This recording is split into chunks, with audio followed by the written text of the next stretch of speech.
Welcome in, everybody. What is going on? We are the Honolulu Blues Show. I'm your host, Adam, and that's my boy, Nick, and we are missing Julius. Yes, Julius is not here, but you know what is here? His Spirit of Michigan. Yeah, baby, our boys are back. Go Blue. It's official. Michigan Wolverines now back-to-back wins against Ohio State, something I've never experienced in my lifetime.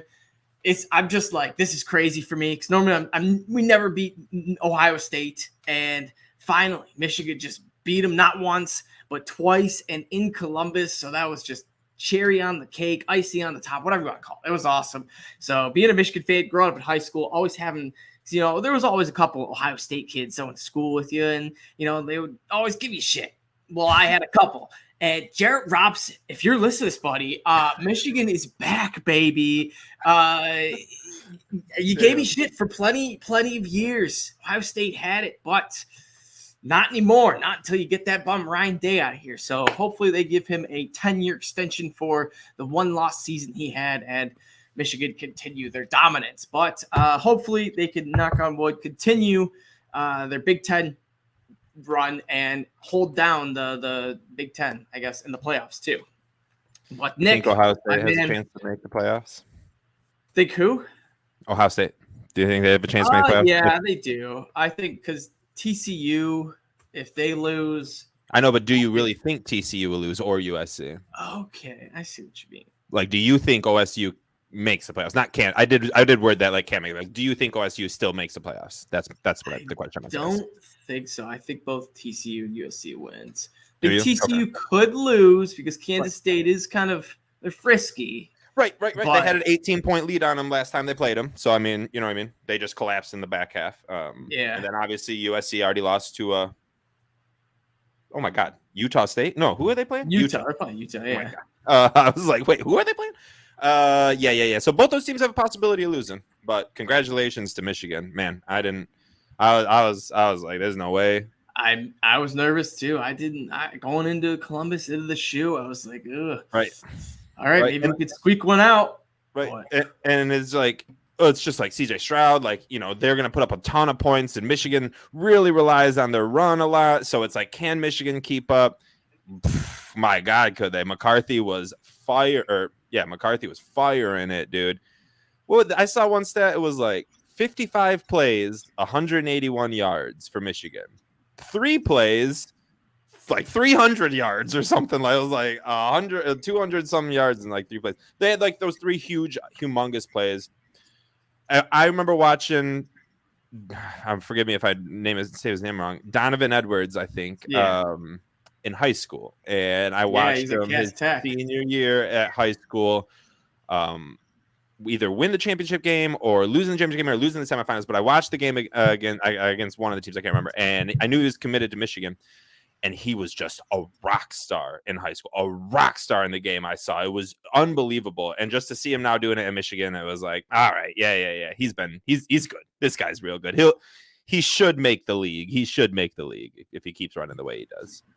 Yeah. The one stat I loved about him was Ohio State's, it was their longest run led up against Michigan was Donovan Edwards' 75-yard touchdown run.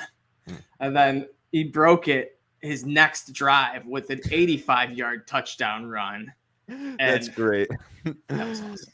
So go Blue. Awesome. I didn't know that. That's awesome. Fun for us Wolverines. I wish Julius was here celebrating. I know he was definitely celebrating the win. I'm sure we'll get. He may have celebrated too much, and that's why he's not here. You know what I mean? Like a little over celebration on the Michigan tequila. You know what I mean? Down there in Texas. So something like that. Yeah. All right. Let's get into some Lions news because there was some. We had our boy Jameson logging his first practice. And Nick, I don't know about you, but it's like every time I just see the dude run a route, I'm just like, oh baby. It like gives you goosebumps, gives you tinglies, butterflies, whatever. It just it's just so nice seeing him, run just routes. And now when we see him on the field, probably not going to be this Sunday, but the Vikings game the following week, the game I'm going to, the Hawk return game. This could be huge, which hopefully Brad Holmes does release Jameson so I could see his first game live, which would be really cool.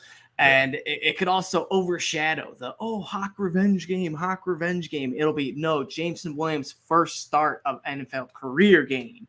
So can you hopefully he is imagine listening as always? Oh my gosh, can you imagine Jameson Williams starting for the Detroit Lions? I like almost feel like it's like an April Fool's joke that has just lasted 9-10 months. I'm just like, all right. Do we really have Jameson Williams on this team? Like, I'm almost starting to not even believe it. And then you saw him run, and then you saw his full practice today, and you're like, okay, whew. This was not a joke. This was not a prank. This is not anything of that nature. We really do have Jameson Williams, and I cannot wait to see him play. And if you're going to that game, shit, I might have to go to that game. If that's gonna be his first game, I might have to come with you. I'm gonna tag along. Ooh. Stuff me under your shirt. They won't notice, bro. That'd be great. All right. Some more news. We had not kind of the Lions news, but it does impact the Lions, and that's the Rams. Their team is just absolutely falling apart right now. Aaron Donald, high ankle sprain. He has already been ruled out this Sunday. I'm sure he's going to miss more than just one game with high ankle sprain, and especially with the season, how it's going. Matthew Stafford also already ruled out due to a concussion, so I'm sure we'll see Stafford back, but get him out. I agree, man. Like if they gave Stafford this big contract, they don't this season's gone. Might as well just let him sit the bench, see what Bryce Perkins is. Maybe he's a superstar. Never know. No, but let Matthew heal up. He's known to, like sit out the second half and he rest up. And he's also known to bounce back well. So Rams, you gotta keep that in consideration. Yeah, I agree. Allen Robinson out for the year. Cooper Kupp should be out for the year. You know what I mean? Like, right? Yeah. So there's what are we doing here? Tank the rest of the season. Doesn't matter about the first overall pick. The Rams, you want the highest overall pick because you're going to have more picks after the first round that you gave to us. Thank you so much. I am so okay with the Rams losing everything this year. Wasn't it you who tweeted out in May, watch Stafford just go down and give us this, I said a top 10 pick. Oh my God. Well, he's doing even better. You know what I mean? He's doing this one even better. That's why we love him. Let's go. And I'm sorry. I don't like injuries, but they weren't winning before the injuries, and they're sure as hell not winning since the injuries. So I'm just very happy to see a Rams explosion. They got their Super Bowl. Exactly. Yeah. Oh. Super Bowl's worth whatever.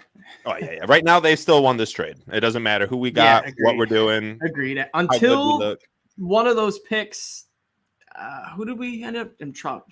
Jameson Williams ended up being the first one, and we have next year's pick. Okay. So until, one of these two helps us win a playoff game, is just an elite all-pro or something like that, then, Rams still won. Or, I guess, I wouldn't even say elite all pro, anything like that. If we got Kelvin Johnson out of this trade, interesting. I still would say we lost the trade until we win because we're in Detroit, until we win a playoff game. Like, I don't care if you're an all pro. If we don't win a playoff game in the 10 year that we have these two picks that we're getting from the Rams, I agree. That's a low bar. Yeah. That's a low bar. That's just one. Yeah. Blake Bortles won a damn playoff game. You know what I mean? Like, we can do it. I know. Exactly. Yeah. Hopefully. Also, another big game that will be us Lions fans should keep our eyes on. That's not a Lions game. It's in a couple weeks. The Rams play the Broncos, who the Broncos also hold are giving Seattle the 4th, 5th, 6th. They're like one game or tied with the Rams right now. So we need them to fall back, and that game will likely decide, 1 to 2 spots in the draft. So Rams definitely need to lose that one. Jeff Okudah expected back for this game on Sunday, so that's good. Concussions gone past him. He's cleared all the protocols. The one player that I'm super stoked to see get more reps, that's James Houston, Mr. 2-sack debut on Thanksgiving Day. Honestly, this is just so insane that this happened, but man, Brad Holmes, you're a genius. You've done it again, because we're starting to see, I feel like, all sorts of defensive players come into their own and become studs. First it was Rodrigo, then it was Hutchinson, then it was Kirby and Hutch. And I mean, not Kirby and Hutch didn't go away, neither did Rodrigo, but now we're seeing another dude in his first start really start to step up. So James Houston, you know, if this dude can start to contribute at 2 sacks a game, oh baby. Stop, get out of here. But yes, like, yeah, before I get into James Houston, shout out to everything that Brad Holmes has done so far. And we haven't even seen Josh Pascal yet. And we're seeing all these other rookies really break out. Yeah, we've seen a few glimpses of them, but we haven't seen them consecutively put stuff together or just play. So I'm very in love with James Houston. I threw a stat out there. I tweeted out. You obviously saw it, but I'm going to say it just in case anyone didn't. Kayvon Thibodeau, who was debated by me, and I was on the Thibodeau train towards the end of it. I'll gladly own up to it. He has 449 snaps this year. 1 sack. And that's not bad for a rookie. It's not like there's hundreds of edge rookies right now, or tens of rookie edges that have no sacks. So whatever. He's got a lot of pressures, a lot of court. He's a good player. James Houston has 5 snaps on defense. 5 snaps with 2 sacks. That's crazy. 449 snaps and 1 sack for Thibodeau. 5 snaps and 2 sacks for James Houston. If we can get that, if we can just average that for the rest of the year, yeah, we'd be happy. 2 sacks a game, Adam. I like what you're talking about there. But I'm loving James Houston. We drafted him and someone who didn't even make our team. Who was the Jackson State guy that we drafted that didn't make our team? You know who I'm talking about, Adam?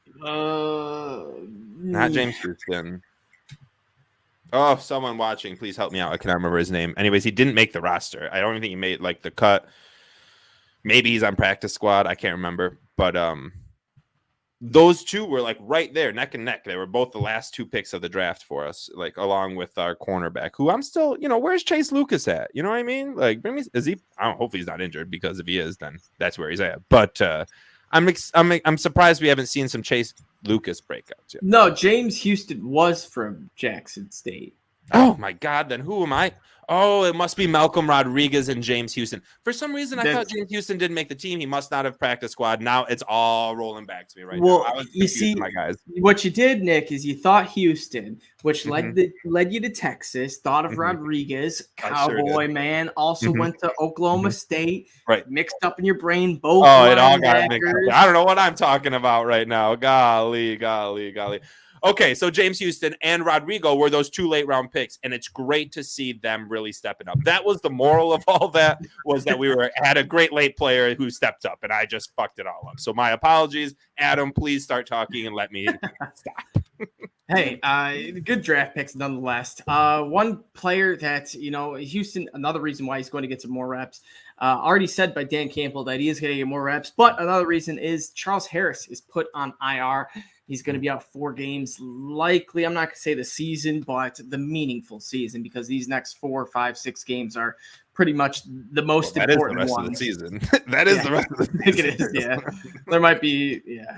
They're all super important. We have to win every single game. We can't lose another one. We just can't lose another one. Yeah, we'll get into some playoff talk too. But real quick before, let's talk a little Thanksgiving Day feast. Not so much a feast, but Lions did. How was your Thanksgiving? Before we talk about the Lions, Adam, how was your Thanksgiving? Good. I went up to Saugatuck. Never been there before. Wow. Very nice place. I got to spend it. My girlfriend's friends. Parents' friends, huge ass cabin, so that was really cool. Those are the best. And yeah, it was a good time. Bunch of turkey I had turkey soaked in pineapple juice, which I've never had. And it was really good. Ham in pineapple juice, never turkey in pineapple juice. Okay, yeah, that's what the talk was, that people were like, oh, I've had ham in pineapple, but never turkey, and the turkey was really good. So moist and juicy. Yeah, exactly. Yeah. Oh, with pineapple juice coming out, golly gee, yeah. I'd be all in on that. I like to inject the turkey with garlic butter, so there's pockets of garlic butter all over.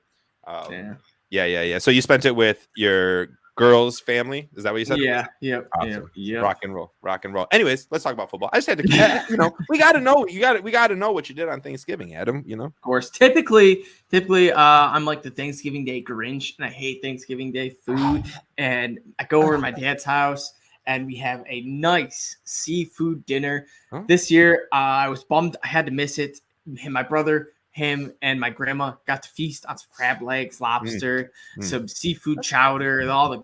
So yeah, Dad usually goes out and splurges for some yummy seafood, but I did get the leftovers though. So. Hey, well, leftover seafood's never great, but I love that idea. Actually, I love Thanksgiving. I love all Thanksgiving food, so I would never be able to do that. I'd be like, lobster on Thanksgiving? No, thank you. Add it in the stuffing or the mashed potatoes, and sure, we got to do something. Yes, Thanksgiving Day food. I'm just like, yeah. To be all honest, really, all the food, like honestly. They either love it or hate it, Yeah. See, I love all the sides, to be all honest. Turkey is always the smallest thing on my plate, and then it's just loaded with mac and cheese and stuffing and mashed potatoes and green bean casserole and literally everything you can think of, yams and everything. And the turkey's just like there, you know what I mean? It's just like because you gotta get it, kind of thing. But the sides are where it's at. Mac and cheese on Thanksgiving Day. Nothing. All right, real quick. Okay. Best Thanksgiving Day food. What's your go-to? So. It always boils down to like when I go back for leftovers. So I get one of everything to start, but when I go back to leftovers, that's what decides really what's the best thing. And it always ends up being stuffing and mashed potatoes. And I really can't decipher if some years the stuffing is better, some years the mashed potatoes are better, but both of those are my go-to. Just the carbiest, starchiest, best part of freaking Thanksgiving. God, that's where. But what about you? Well, you don't even like it. I don't know. What even? No. I do have the pumpkin every pie? Thanksgiving, no matter where I'm at. Okay. Every single time, get the same delicious bread. Every Thanksgiving Day dinner has some delicious white bread rolls, croissants, biscuits, the Hawaiian rolls. They're homemade bread. Speaking of homemade bread, I was at it was a Polish family, and they made homemade like Polish bread, and it was so good. Like I saw they had like the dough there, and it was like the whole shebang. And it was some good bread. And I'm a big bread aficionado, so bread, milk, and popcorn. That's my go-to. I love you so much, Adam.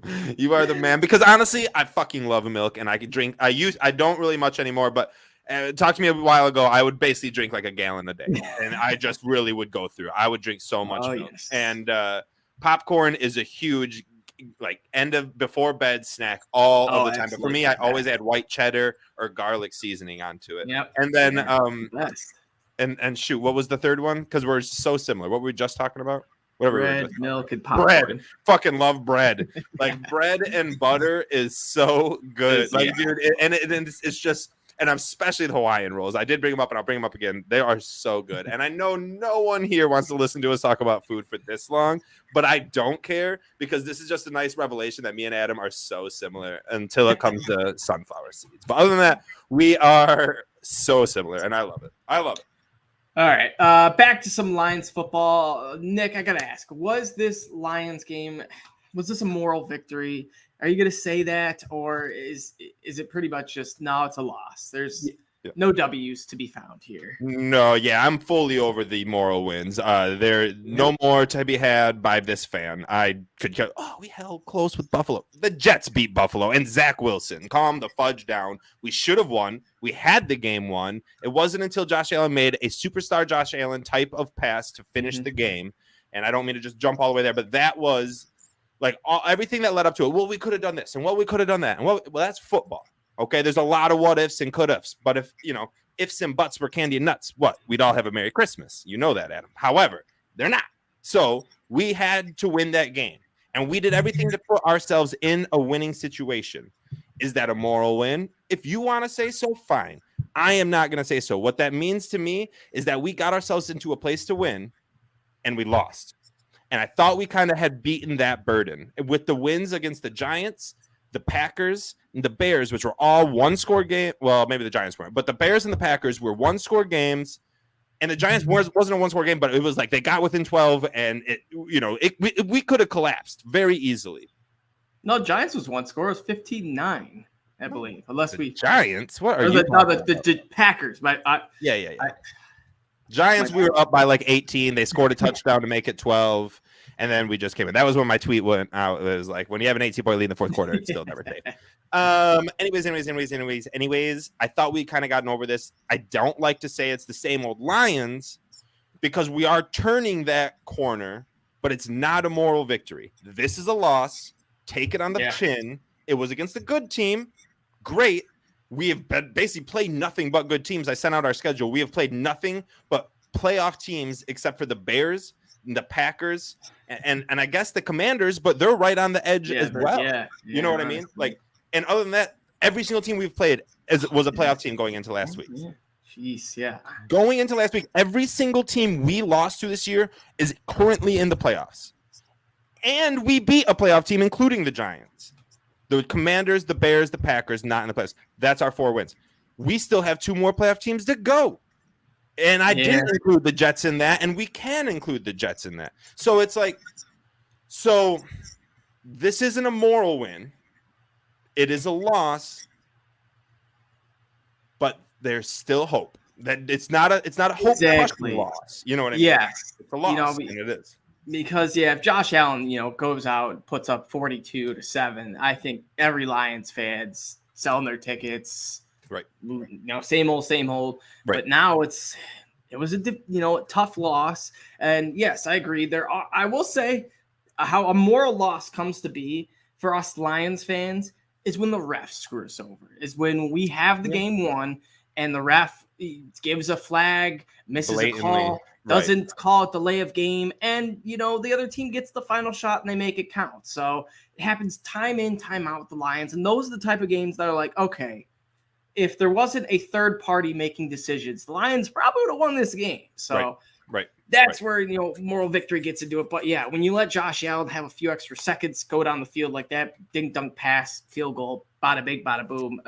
That's especially with how the first half ended. Seeing Tyler Bass, just get down there and like 20 seconds, it was like they could do this. Be careful. And, we'll get more into it. The third one shot that Goff took, the play call was there. It was just not executed right, which I think. Before we get into that, let's not jump that far ahead yet. You know what I mean? But yes, it's not. It's a tough loss. It is, but it's a loss that keeps us striving for next game. Exactly. And then I'll say this too. If the Lions, for example, if we beat the Bills and then we beat the Jaguars and then we lose to the Vikings, it's the same as losing to the Bills, beating the Jaguars, and beating the Vikings. And it's a totally different concept because the Lions would be on a 5-game win streak as opposed to a 3-game win streak lost, then 2-game win streak. It's still in the same position, but we could be right where we wanted to be with, if we beat the Vikings essentially. So as long as we could get these 2 games out of the way and see what happens with, which we'll get into in a little bit, the Commanders and the Giants, because they're the Giants, or the Commanders at least, next 2 games, next 3 weeks are against the Giants. So the Commanders go Giants, bye week Giants. And if the Giants were to sweep the Commanders, they would fall out of the playoffs. Lions own the tiebreaker, and the Giants would hold on to that 6th spot. The 7th spot would be open to the Seahawks, the Falcons, and the Lions. So getting into it, but we'll get there in a few. A few more notes on this game. A couple ugly things that happened in this game. The Lions, I will say, this safety, this was a total Jared Goff, oh man, you just can't let this stuff happen. And granted, the pocket just collapsed immediately on him, and there wasn't much he could do. But I don't know, Nick, you remember the safety at all? Would you put most of the blame on Goff, or is this more on the offensive line? Okay, so blame for the safety goes to the offensive line because you can never allow that much pressure right there. I don't even care if it's Goff. We all know what Goff does under pressure. Offensive line needs to step it up right there. But that doesn't mean that Goff isn't also at fault. He is so oafish, and he got tripped up by a shoelace, tripped on a freaking turf bead, and fell down. Throw the ball away, Goff. But then again, if he throws it away, he's in the pocket. There's a bunch of like That's like, intentional yeah, running. it's It's like, still a you know, safety. However, going down in the end zone is 100% a safety. You throw the ball away from the pocket, maybe you can convince him there's someone over there. And, you know, I mean, like, Goff last year was so quick to throw the ball away. And he's done so well at, like, getting over that and trusting his offensive line and pocket. But, dude, you got to have awareness when you're in your own end zone. Like that can't happen. But mistakes do happen. At least he didn't run out of the back of the end zone. So, I mean, I don't know. Safety's a safety. It sucks. It didn't hinder the game. We still had the lead at the end. Yeah. And I will say the Lions did, out of all that mess between, because, you know, the Bills were getting ready to score a touchdown and kind of, you know, put this game away. And the next thing you know, who tipped it? Was it Rodrigo? Yeah, I think it was Rodrigo. I thought Rodrigo tipped it, and then Anzalone lands right in his lap. It was Rodrigo because he jumped way up there and batted it down. Not batted it down, but Anzalone gets the pick. And then right after that, we take the sack in the end zone, which was 2 points, and then we held the Bills on a 3-and-out. So all in all, the Bills only got 2 points out of that. They looked like they were going to get 7, you know. So 7 or worse 3. So how I look at, you know, I'll take the 2, but still, you know, something that if we go down and score a touchdown off that, man, oh my goodness, I feel like we win this game, you know. Yeah. But the momentum just wasn't there. So yeah. Again, we had the win. It doesn't matter about anything that happened prior to the game. We had the win.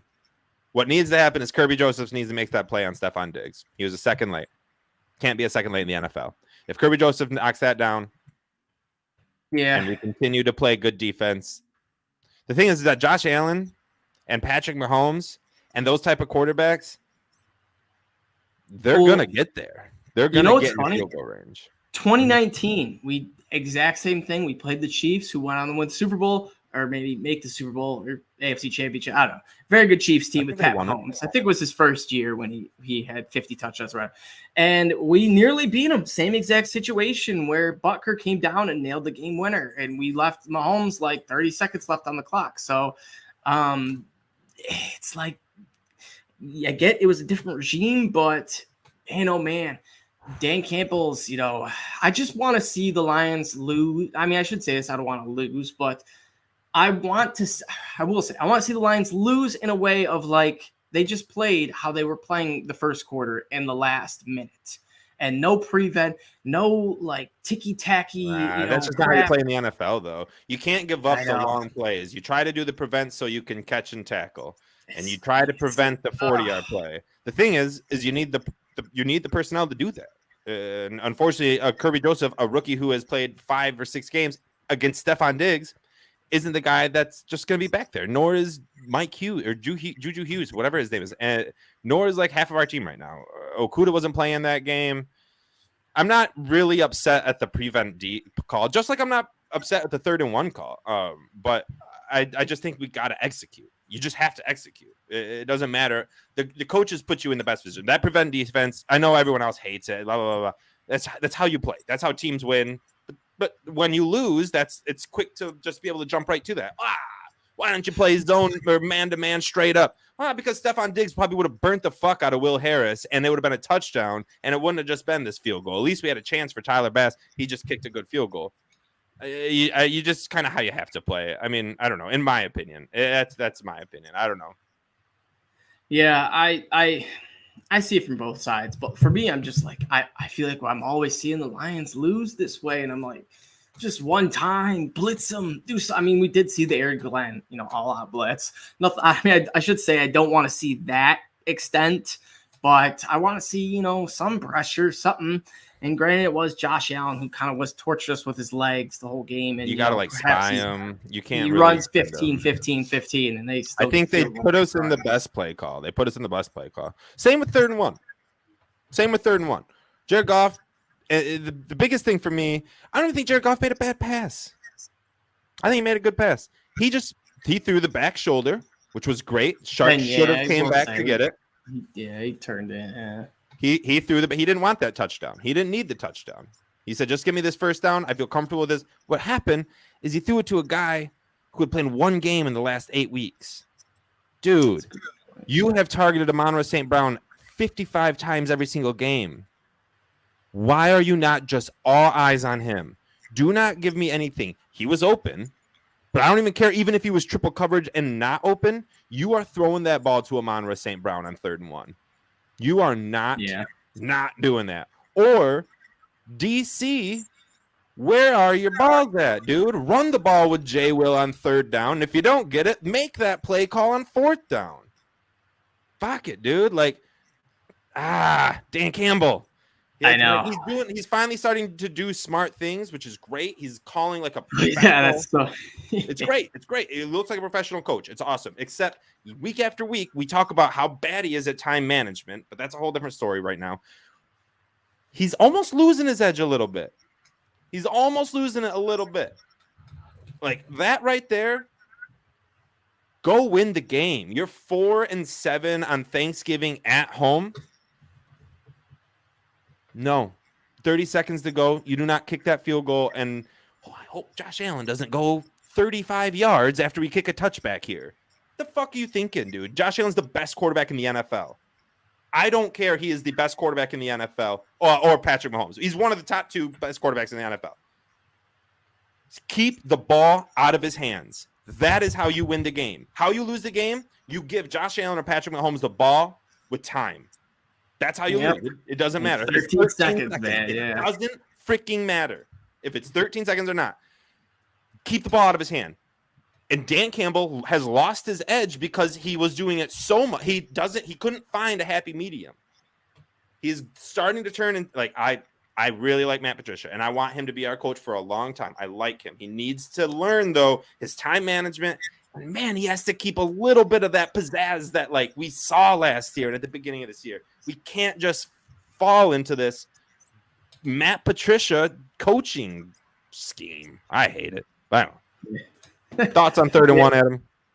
I don't know. I mean, for me, I'm like thinking, in 3 weeks, that deep ball is going to Jameson Williams, not DJ Chark. So if that's Jameson Williams, I feel a lot better. But yeah, you make a great point. DJ Chark has hardly played. It was his 2nd game. He played limited snaps the week before, and it was on a shortened week too. So it still wasn't 2 full weeks back. It was like a week and a half. And it was just, it sucked because the Lions, I feel like it was right there. And if you're going to go for the kill shot on 3rd and 1, might as well go for it again on 4th and 1, man. Like, I don't know. There's a lot of different because it's tough to, give your opinion / advice after something happens when you can see, 2020 hindsight, what should have happened. And I guess, I don't know. For me, a back-to-back runs with Jamal Williams, it's like, how can you go wrong? If he gets the first down, the first one, clock winds, no more time for Allen, like we've been saying. And if he doesn't, he still has another shot, and we're in it, same exact situation, 4th and 1. And, with Jamal Williams, I'm really confident he could get it 1 out of 2 tries. And if it does get that close, QB sneak it. And Goff's a big guy. We got big boy linemen. Everyone's healthy. I know Sewell can push. I know Ragnow can push. Hell, put Skip in there or let, someone else give him the old double cheek push. I think it was Tony. We were definitely not all healthy at the offensive line for this game. We had both of our guards out. Jonah Jackson wasn't playing. Big V wasn't playing. So we had Logan Skipper and some other dude playing at guard. So okay. That was probably why we didn't run it 2 times with Jamal. Okay. But so I mean, I like the pass call. Like I really, really do, because not only for this, we had guys open too. Well, and just for future references, like teams will look at film and be like, "Oh shit, they might throw the ball on 3rd and 1 with the game on the line with 30 seconds to go. We probably shouldn't just stuff everyone. So next week we can run it right up the middle." However, don't kick the ball and give him 30 seconds to go and tie it up with a field goal. What are we doing? Like Jared Goff. Hit Aaaanndddd St. Brown, Dan Campbell, go for it. Just Lions, win the game. Stop trying to fall into victories. Like, we're not falling into these wins. We never have. It's been 70 years. We don't fall into wins. You have to go take the fucking victory every single week. And every week we sit here and we're like, well, moral victory, almost won. Good times. It's terrible. It is annoying. Yeah. It pisses me off week after week. And Dan Campbell needs to right the ship. He is the head coach. No more losses. Rest of the season. I still expect playoffs. I still expect 9 wins. I want 5 straight wins to finish the season. 9-8. I don't give a fuck about our draft pick. The Rams are doing that for us. I want 9-8. I don't care if we make the playoffs or not. I want 9 wins, 5 straight, and I ain't taking no for a fucking answer. Because Dan Campbell, it's time to shit or get off the fucking pot, especially with Jameson Williams coming back. It's annoying as shit. But yeah, I agree. Why?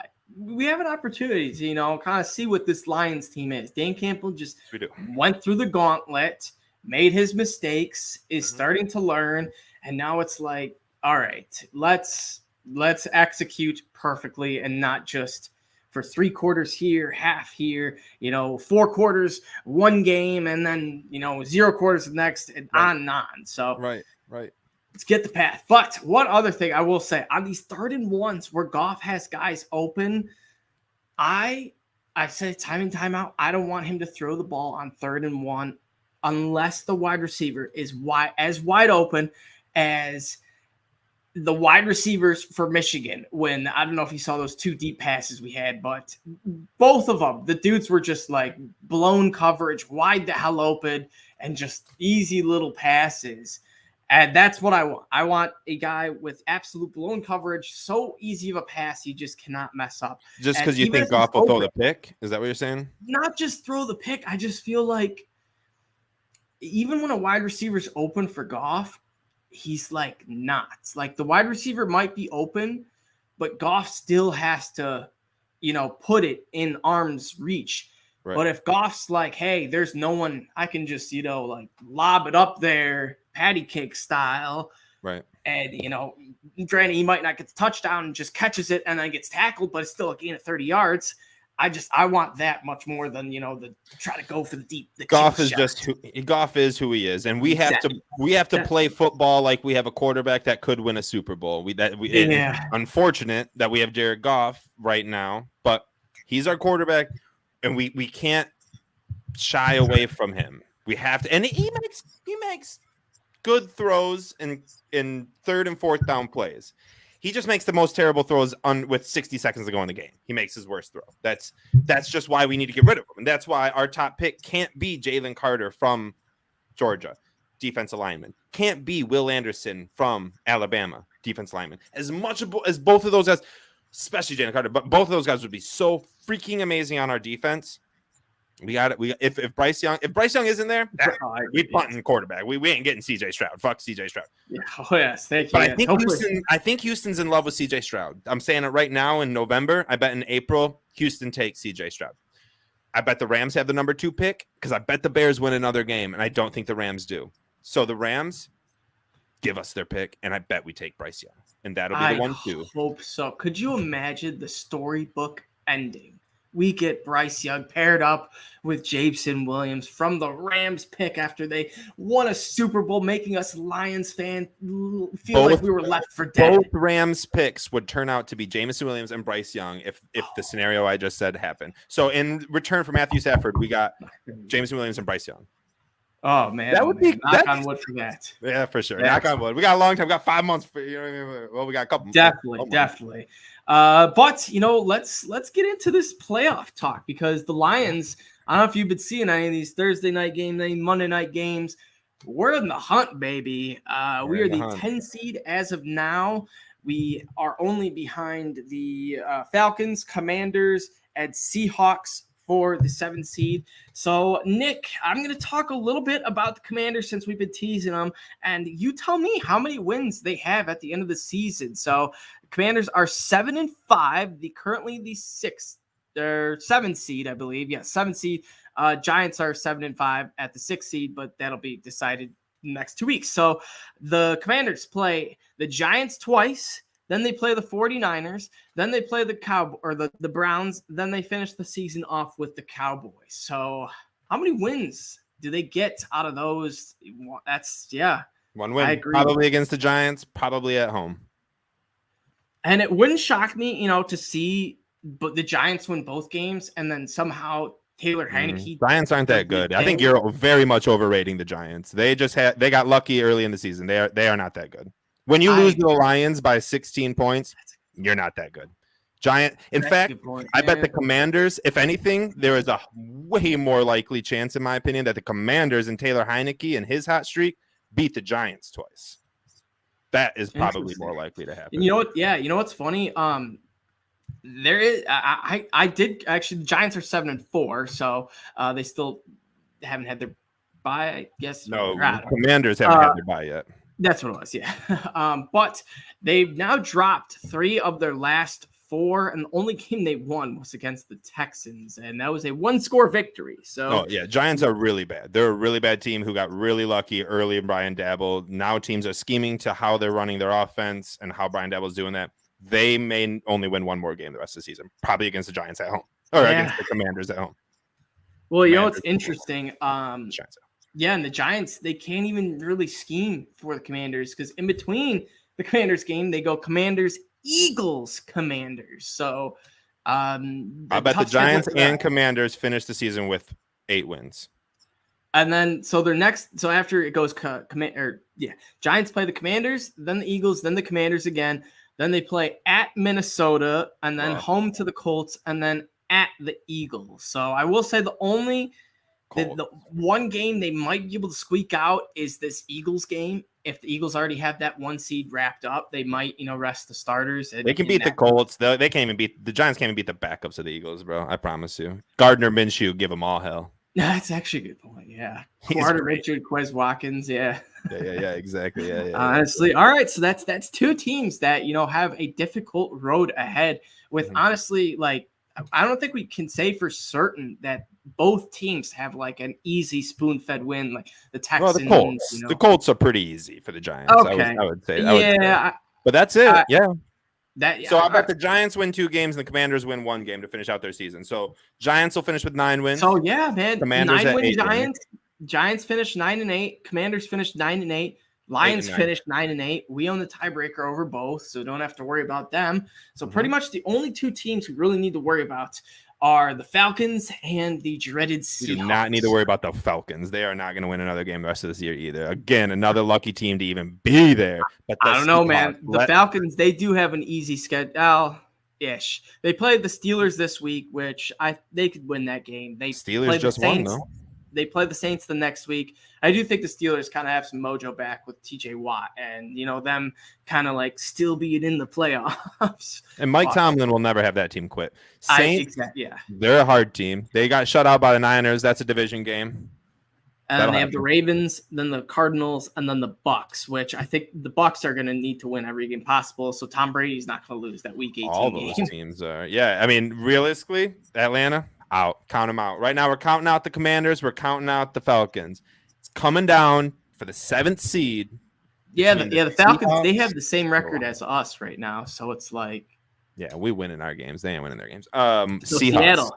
Let's talk Seattle. This is the big test. So this one's kind of interesting because they have an interesting schedule because it does get interesting because the Lions are in a tricky situation here because the Seahawks play the Rams this week. So do we root for that Rams pick to stay very bad, or do we root for the Seahawks to lose, improving our playoff hopes? Oh, no. I know. Oh, no. But it gets worse, Nick. Oh, no. They play the Seahawks. Or the Seahawks play the Rams again, Week 18. So 2 games are... I will say this, that don't even impact that. The Lions aren't even playing. Obviously, we are rooting for the Seahawks to lose. We have to root for the Seahawks to lose those games. I think Week 1, we have to. Yes, Week 1, we have to root for them to lose. Week 18, we can feel it. Yeah, that we'll feel out for sure. Yeah. We'll feel that one out. But We definitely got to root for them to lose. So that does stink. I bet they're going to win. So let's go through their schedule because I bet they win both the games against the Rams. They got Los Angeles, the Rams this week in LA. So it's a win. Doesn't matter. I don't know if that'll make a difference, but they also have the Panthers the following week, which I would probably pencil that in as a victory. Then they have the 49ers and the Chiefs. So couple losses I'm feeling. And then they have the Jets, who are that's like a question mark for me because the Jets are just. If we beat the Jets, if we're saying that we're going to beat the Jets, I'll say the Seahawks beat the Jets as well. And I think we're saying that we're going to beat the Jets. So I'm going to count that as a win for the Seahawks. I'm going to count that as a win for the Seahawks. All right. So Seahawks get 2 more wins from the Panthers and the Jets. Wait. Are we done? No. Oh. Well, with just the other teams. Well, they got. They don't play the Seahawks. It goes Rams, Carolina, San Francisco, Kansas City, the Jets, and then the Rams again. That's 4 wins for Seattle. That's 10 wins. That's 10 wins. We're that. We'd have to beat up the Giants. Mm-hmm. The good news is, if the Giants fall out, if the Commanders fall out, and the Falcons just don't do anything crazy, then the Lions should be that 7 seed. Right. So the Seahawks jump up to 6. Right. So then that brings us to the Giants, Commanders, Detroit. I have Commanders with 8 wins, the Giants with 9 wins. We are 4-7, meaning we can win up to 10 games, right? That's where we're at in life? Yeah. So I got us winning 9 games. We'll probably lose 1 more. I don't know where. But I agree. And I think that's it's like we have 1 loss. We'll beat out the Giants. 1 loss. About as much as we could go. Shit. So are we going to the playoffs, Adam? If we go to the playoffs, bro, I'm driving to whatever city. Who would we play? Okay, so we made the 7 seed. Right now it would be the Vikings. It'd be like Minnesota, remember? My God. I'm going to Minnesota, boys. Minnesota. Goal can suck. All right, never mind. I'm getting a little ahead. Right. Let's just win. Let's just win 1 week at a time. This is what I said. The Lions, we do have Jacksonville this week. So we do have 3 home, 3 away games for our last 6 games. We got Jacksonville this week, the Vikings next week, Jets, Panthers, Bears, and Packers. So I think the Panthers, that's an easy win. Bears, I think we could pencil that one in as well. Jacksonville. It's going to be tough. Yeah. It's going to be tough. The Vegas giving us the -1 favor that makes me feel a little better. That's a pick 'em. That's a pick 'em. But I don't love it. The Jets and the Vikings, I think those are the 2 biggest because, good point. We already did win in New York. Their field. I'm not worried about the Jets. Mike White, the only reason Mike White and the Jets won is because they played the freaking Bears. I'm telling you, you play anyone else, they are not winning that game, and everyone's not like, wow, no Michael Carter, no Breece Hall, no Mekhi Becton, no Zach Wilson, no anyone else. This is a really good team. No, because they wouldn't beat any other team. The Bears are so bad that you can watch the Jets play the Bears and be like, well, shit, Mike White might be a Super Bowl winning quarterback. You know what's interesting?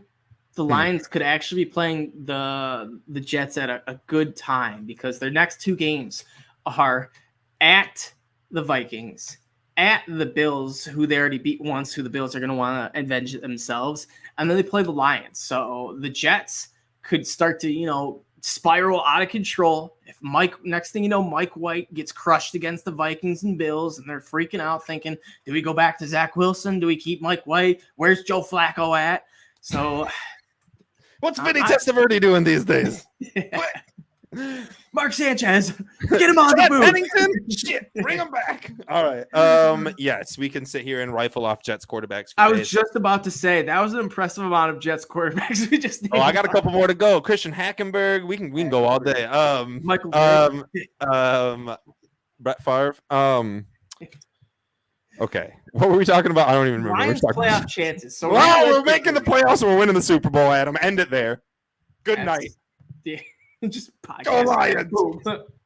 That would be good. We're gonna have to end the show like that one of these days. Just like Lions Super Bowl. When we make the fucking playoffs and we make the fucking Super Bowl, dude. All right, 51.5, relatively high scoring game. You think the point spread hits the over? We were just, did it? I think it was. I think it was 53, and I'm gonna have to double check, but I think it was 53.5 for this Thanksgiving Day game, which would have hit the under by a half point. What was the final score of the game? I don't remember. 28-25. 28-20. Damn. And then, which is crazy too, because my prediction was 27-26 Lions.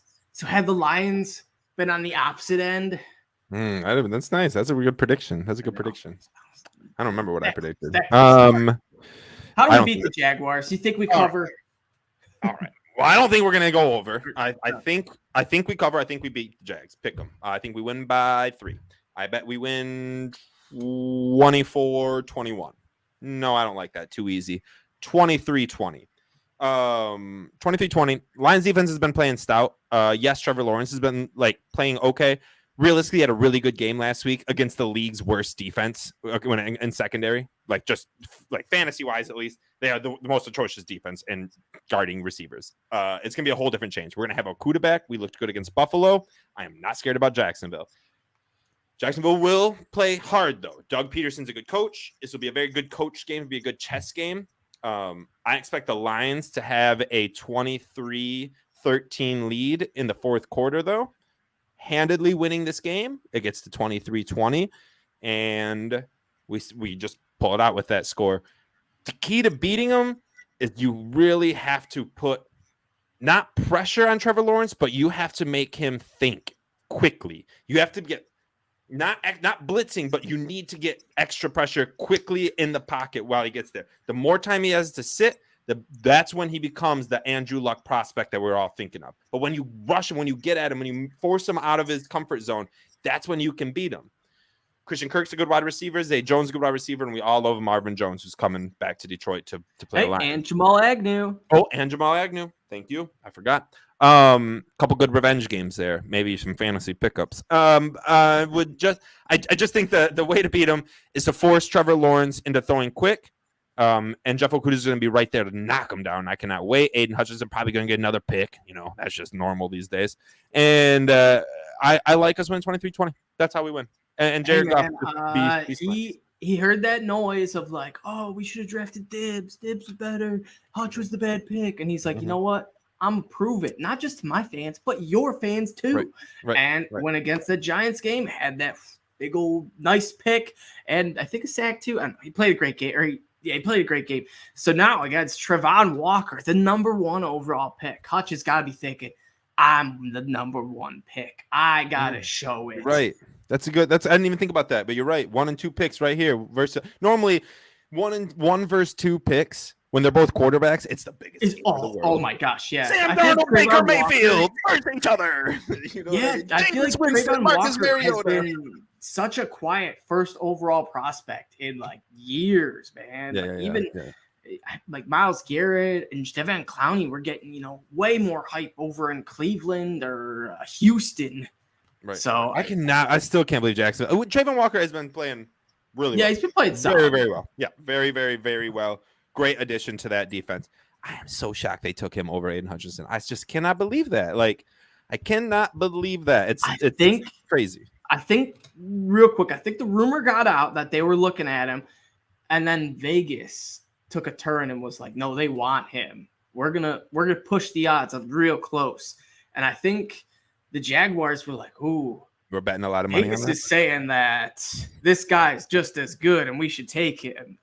So maybe, no. And I'm thinking that they put a bunch of money down on it, and then we're like, we got to do it now. Fuck. Shouldn't have put my house down on it, but all right. No, that'd be something the Raiders would do. Oh, yeah.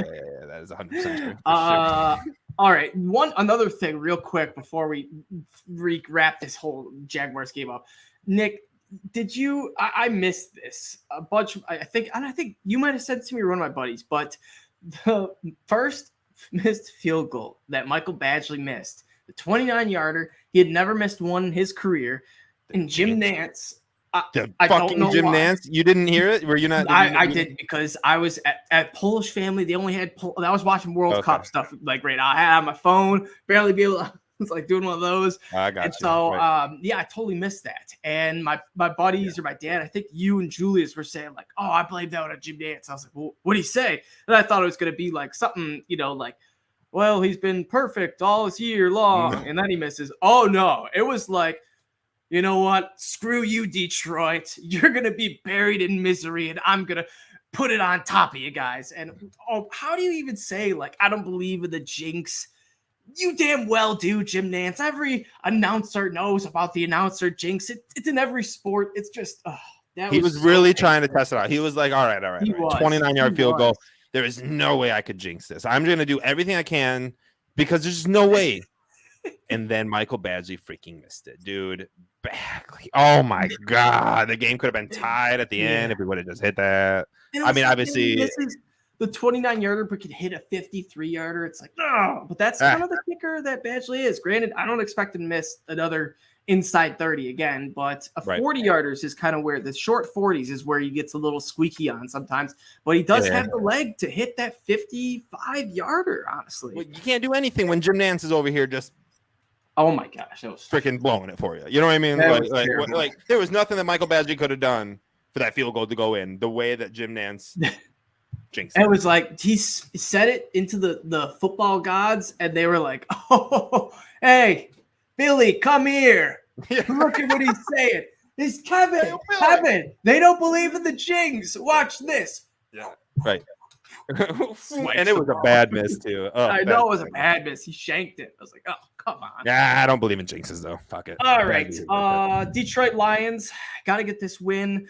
I think, I agree with you. I think we got to make Lawrence have quick decisions, no monster plays, no ETN 50-yard runs, Christian Kirk slant pass, 80-yard touchdown, no Zay Jones extravaganza, no Evan Ingram craziness. So I just want to keep, play how we did against the Giants, because I still feel like this Giants game was one of our most well-rounded, well-coached games. And perhaps it was just, Dan Campbell finally, feeling himself, having the confidence to coach the way he's, wanted to coach. So all in all, Doug Peterson, he's shown he's a decent coach this year. Jags got a solid win against the Ravens, but I'm going to go Lions 31-27 Lions victory. I agree with you, Nick. I think the Lions are going to have like a 31-20 lead, and love the flag. And Jags are going to try to sneak back and take it away from us, but we're not going to let them happen. So, all right. As always, check us out on Twitter, Nick Favorite NFL for my boy Nick, and Everyday FFB for me. And if you guys haven't noticed, our pinned tweets is a signed Amon-Ra St. Brown mini helmet. We're going to be giving that away to one follower who just likes retweets the post. So go ahead on over to our Twitter, Honolulu Blues _. That's not the helmet, but it looks just like it. It looks like, and it's got a sweet signature on it. So as always, go USA too. You know what I mean? Yeah, go USA. Got Netherlands coming up too Saturday. The boys, Red Wings, they're playing right now. Yeah, Red Wings. And as always, go